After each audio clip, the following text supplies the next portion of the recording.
Okay, my name is Nzokira Landry Nzokira. I represent Alma Parens, which means my motherland.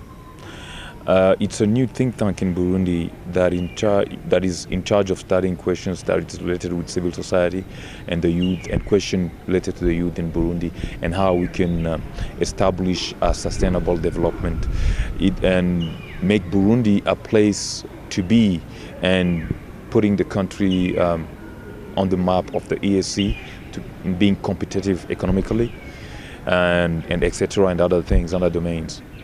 I think the conflict in Burundi, if I can use my own words, is that we have two stakeholders, which means the opposition and the government, that don't agree on certain things.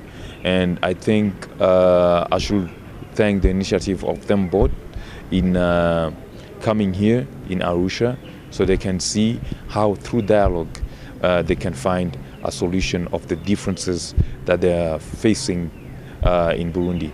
There is multiple questions, differences that are based on let me say, like political questions with what happened last year.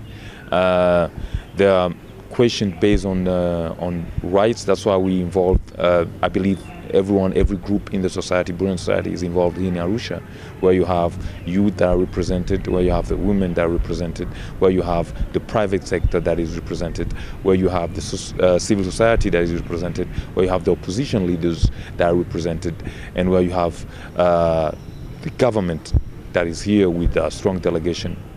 The message that I can give of Alma Parens is that I'll just give the same message that His Excellency President Benjamin William Mkapa, the facilitator, gave, is that we stay civilized, that the way we have been these last 4 days, in dialoguing, in talking to each other, and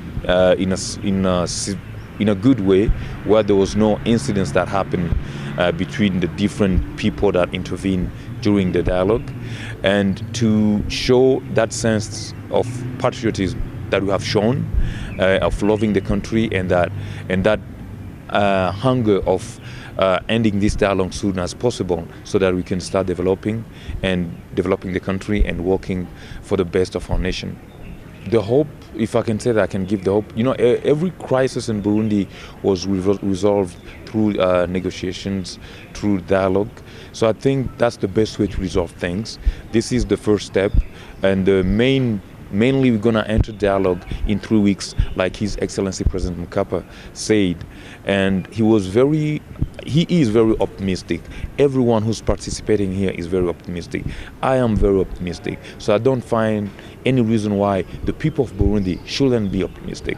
This is a good step. And I think, as he mentioned, and the atmosphere here, everyone has been kind and warm and both sides, and really eager to end this dialogue as soon as possible, because everyone wants to go home, because everyone feel they have a contribution to make to develop our beautiful country, which is Burundi.